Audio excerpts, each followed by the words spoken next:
Kia ora homa. On today's video, what we're going to be doing is we're going to be making a core flute breastplate. If you're not familiar with a breastplate, it's the main torso section of armour that a warrior of the Middle Ages would have worn, and that's not just like a knight. A foot soldier might have worn some kind of breastplate. Conquistadors are famous for their breastplates, but I'm going to be making a variation on a really basic version of a breastplate. So if that seems like your sort of thing, stick around and I'll see you in the video.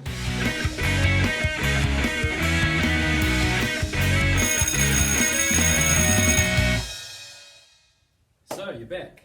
Today what we're going to be doing, like I said at the beginning of the video, is we're going to be making a core flute breastplate.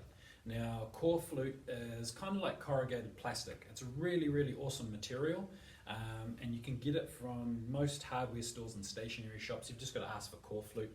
And depending on where you go, I would shop around. You can get it for as cheap as about 10 bucks for a large section.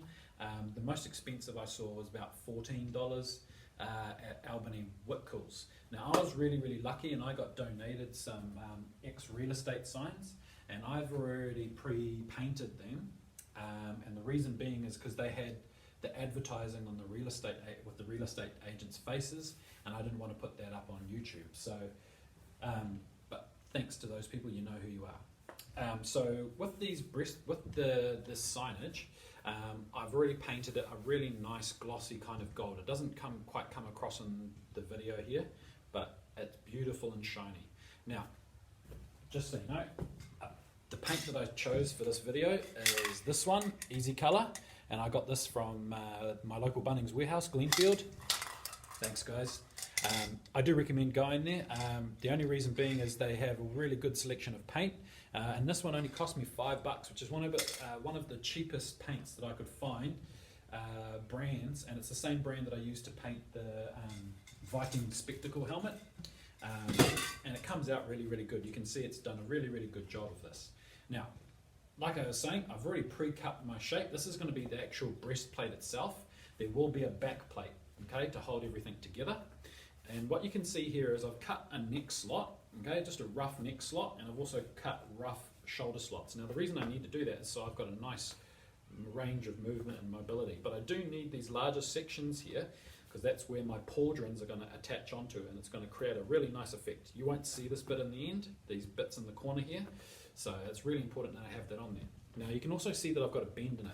Now, this isn't created by the corrugation of the core flute. This actually goes against the corrugation of the core flute, so it keeps its strength. But what I did do, so I could get that bend in there, as you can see, I've just gotten a craft knife and cut a notch in there to help it bend, just so it's got that really nice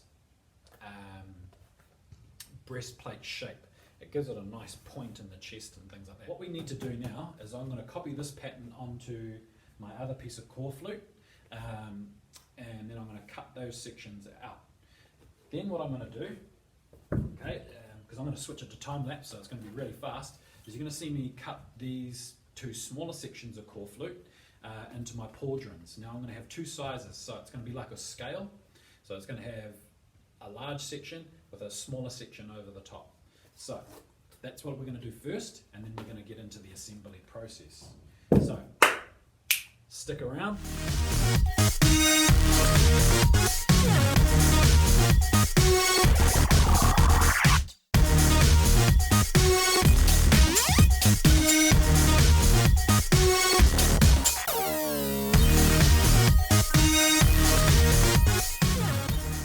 So I've got all of my pieces now. So I've got the front breastplate, and then I've got the back plate, and then I've got my pauldrons. Now the pauldrons are the really important part. Well, not really important, but they are an important part. So I've got two different sizes here. Let's see if I can match them up right. Right. So what they do is that you can't quite see it there, but when they go on, they'll overlap like that. So you get that really nice effect. Now, I don't want to cut anything in them to give them that, to allow them to bend, because I want them to naturally curve on their own to get a nice, beautiful pauldron shape. Now, when I put this together, I'm going to have to basically do it flat, and then when I go and bend it over my body, then that's the bit where you'll see it really start to take shape. So what I'm going to have to do now is I'm going to have to do some hole punching. It should be about right. So it's going to go like that on my shoulder, and then you get that nice pauldron shape there. Beautiful and shiny. Love it. I love it. So stick around. I'm going to switch back to time lapse again, and you're going to see me putting everything together.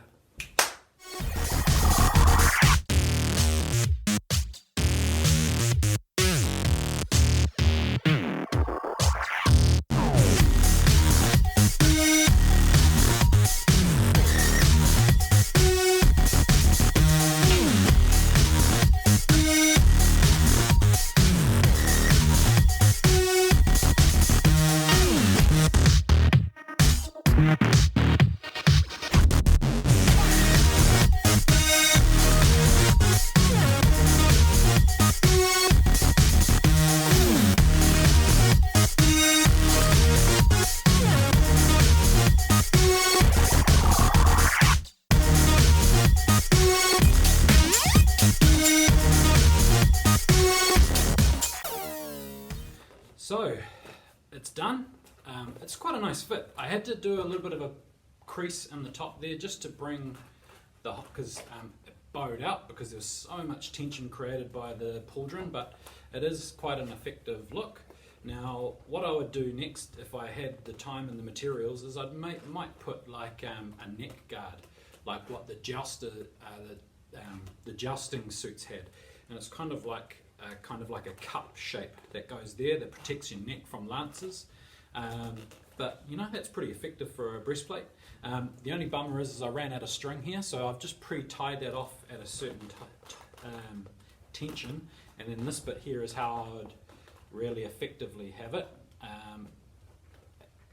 so it can lace up. Now you don't want to pull it too tight, you don't want to do it too tight because the core flute runs in that direction of your lacing, and so if you pull too tight, what's liable to happen is it'll tear out and you'll have to redo it.